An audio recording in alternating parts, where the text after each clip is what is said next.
Welcome to Samba Samba. Enjoy the video. You start by securing your work. Commit or stash changes so nothing is lost. Once done, open the Explorer and locate the folder or workspace you want to remove. This matters because unlinking versus deleting behaves differently. Make sure to consider source control implications. If the folder is under Git, remove it in the repo first or risk losing history. Now choose your first action. Remove from the workspace file or delete the folder from disk. One is reversible, the other is not.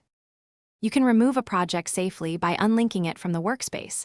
This leaves files on disk. Open the Code Workspace file and delete the folder entry, or use the context menu.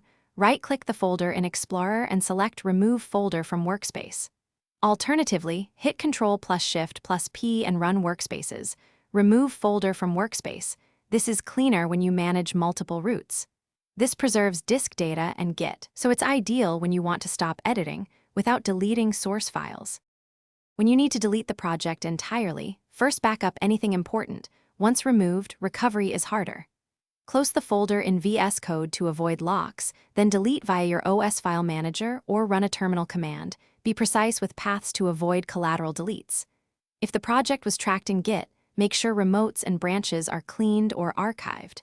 Troubleshooting tip: if deletion fails, check file permissions and running processes. Use an elevated shell or unlock tools to remove. Thanks for watching. Consider subscribing if we helped you.